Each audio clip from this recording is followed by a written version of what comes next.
बहुत बहुत स्वागत है दोस्तों आप सभी का। आज की इस वीडियो में डिस्कस करेंगे क्लास 12th है, सब्जेक्ट हमारा पॉलिटिकल साइंस। तो चैप्टर सेकंड में कुछ नए टॉपिक ऐड हुए हैं। दो ध्रुवीयता का अंत जो आपका चैप्टर है, अरब क्रांति या फिर कह सकते हैं अरब स्प्रिंग, ये नया टॉपिक ऐड किया गया है। तो चलिए देखते हैं क्या है। तो ये वो मैप है जहाँ पे अरब क्रांति, अरब स्प्रिंग जो है वो फैला हुआ था, ठीक है। लेकिन इसकी शुरुआत की अगर हम बात करें तो शुरुआत हुई थी एक व्यक्ति से जिसका नाम था मोहम्मद बाऊजी। अभी इसके बारे में हम पढ़ेंगे, ठीक है।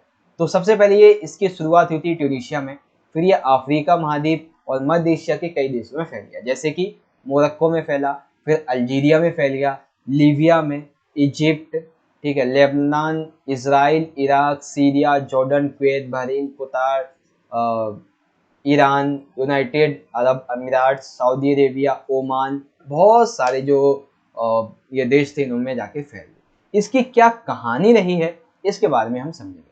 तो सबसे पहले मोहम्मद बाऊजी जी और ट्यूनीशिया के बारे में थोड़ी सी बेसिक नॉलेज लेते हैं। तो बेसिक नॉलेज इस तरीके से है कि ये जो व्यक्ति थे इनका जन्म हुआ था 29 मार्च 1984 को, ठीक है। और एक गरीब परिवार में इनका जन्म हुआ था।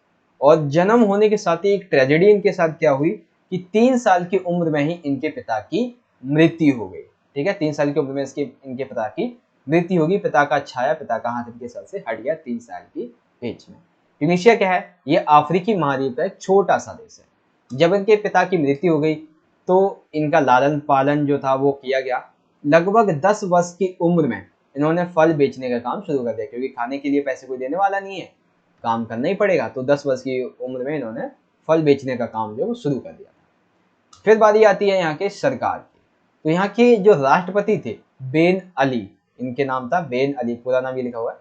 इनका शासन लगभग 1987 से चला आ रहा था, ठीक है।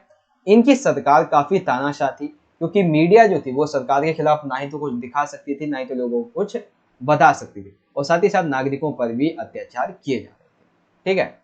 ये चीज आपको समझ में आ गई।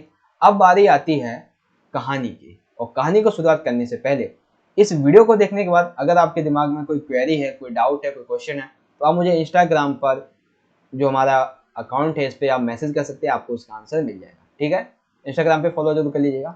चलिए, मोहम्मद बाऊजी की मृत्यु किस तरीके से हुई और कहानी क्या थी इसको समझिए। तो हुआ कुछ यूं कि ये जो थे वो फल बेचने का काम करते थे। तो इन्होंने जो मोहम्मद बाऊजी जो थे, इन्होंने टाउन हॉल के पास एक दुकान के लिए मतलब कि एक दुकान के लाइसेंस के लिए अप्लाई कर रखा है, लेकिन इनको अनुमति नहीं मिल रही थी, ठीक है, अनुमति नहीं मिली।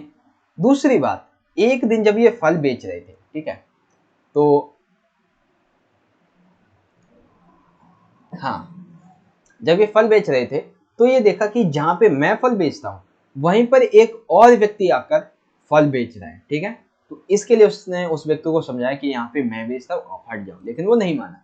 तब ये गए पुलिस प्रशासन के पास में, लेकिन पुलिस ने भी इनका साथ नहीं दिया, बल्कि इनके साथ ही और अत्याचार किए, जैसे उनके फल और उनका सारा का सारा सामान छीन लिया, उन्हें मारा पीटा, जिसकी वजह से मोहम्मद बाऊजी काफी दुखी हुए। पुलिस के रवैये के बाद उन्होंने गुस्से में अपने ऊपर केरोसिन यानी कि जो मिट्टी का तेल होता है उसे छिड़क लिया और एक माचिस की तीली लेकर आग लगा ली, यानी कि आत्मदाह कर लिया। इस घटना का पूरा जो वीडियो था, जो फोटो था, वो उनके चचेरे भाई अली ने रिकॉर्ड कर लिया। जब इस घटना को रिकॉर्ड करके फेसबुक पे डाला गया तो ये देखते ही देखते लाखों लोगों तो पहुंच गई, यहाँ तक कि वहां की सरकार तक भी पहुंची, ठीक है।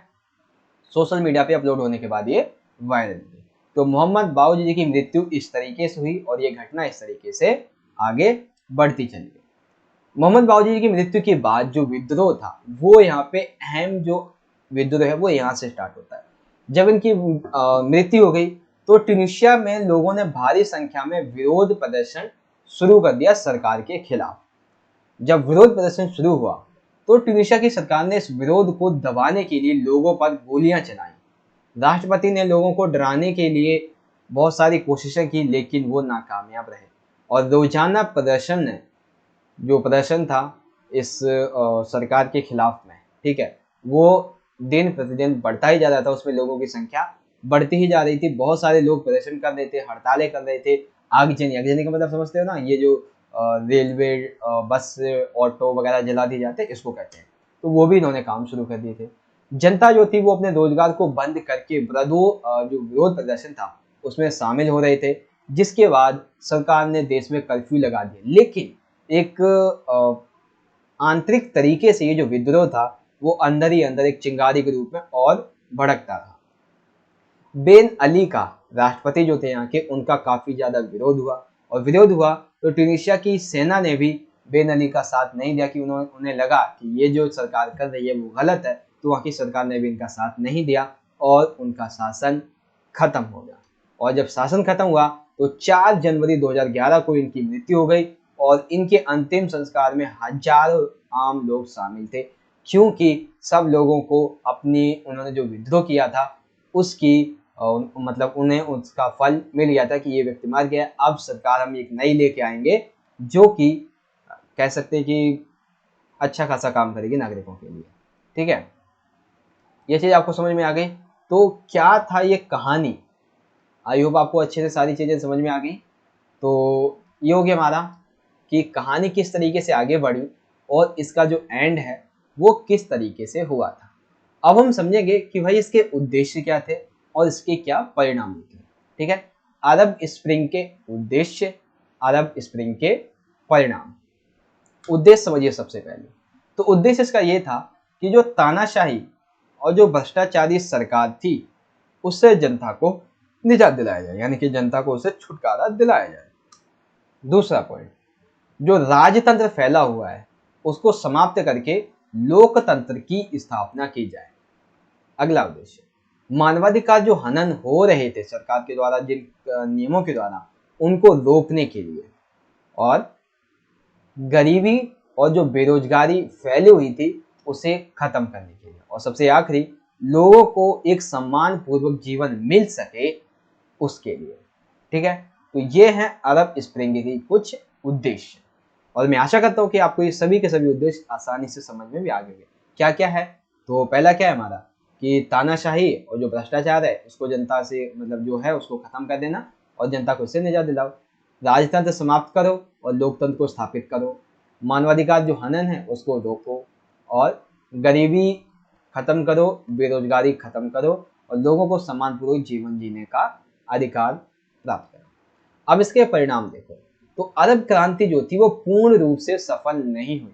अभी हमने क्या देखा था कि ये ट्यूनीशिया में फैली, फिर बहुत सारे और देशों में फैली, तो हम ये कह सकते हैं कि फैली तो बहुत सारे देशों में थी, लेकिन ये सिर्फ और सिर्फ सफल हुई ट्यूनीशिया में।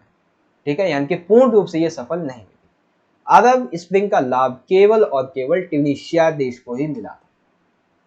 लीबिया और सीरिया ये पूरी तरीके से इस विद्रोह की वजह से कह सकते हैं कि तबाह हो गए थे। दूसरा, कुछ देशों में तो सैन्य शासन जो था वो पहले से और ज्यादा मजबूत हो गया, जबकि इसका उद्देश्य क्या था कि तानाशाही को, राजतंत्र, सैन्य शासन को समाप्त करे। लेकिन इसका नकारात्मक परिणाम ये निकला कि कुछ देशों में सैन्य शासन और मजबूत हो गया।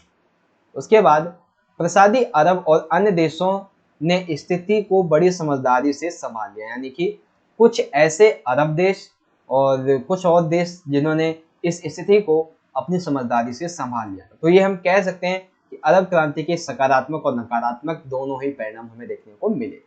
ठीक है, इसके उद्देश्य क्या है और इसके क्या परिणाम निकले ये आपको समझ में आ गया। ठीक है, तो इस तरीके से अरब क्रांति का हमारा जो आज का टॉपिक था वो यहाँ पे कंप्लीटली आई होप आपको समझ में आ गया होगा।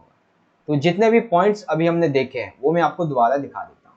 तो सबसे पहले हमने देखा मोहम्मद बावजी जी और ट्यूनीशिया के बारे में, वहाँ की सरकार के बारे में, मोहम्मद बावजी जी की जो कहानी रही है वो क्या थी इसके बारे में, और फिर मृत्यु के बाद में विद्रोह किस तरीके से फैला, उसको सफलता कैसे मिली, ये हमने देखा। फिर अरब स्प्रिंग के उद्देश्य क्या है और इसके क्या क्या परिणाम निकले। तो इस तरीके से अरब स्प्रिंग का हमारा ये जो पूरा का पूरा टॉपिक था वो यहाँ पे हमारा हो जाता है कंप्लीट। ठीक है, तो गाइस आपको वीडियो अच्छी लगी हो तो वीडियो को ज़्यादा से ज़्यादा लाइक कीजिएगा। ठीक है, अगर आपको वीडियो अच्छी लगी हो तो वीडियो को ज़्यादा से ज़्यादा लाइक करें, अपने दोस्तों के साथ ज़्यादा से ज़्यादा शेयर करें, और कमेंट करके बताएं आपको वीडियो कैसी लगी। कोई क्वेरी है, कोई क्वेश्चन है तो आप मुझे इंस्टाग्राम पे मैसेज कर सकते हैं। मिलेंगे आपसे अगली वीडियो में, तब तक के लिए आप पढ़ते रहिए, अपना ख्याल रखिए। धन्यवाद। जय हिंद, वंदे मातरम।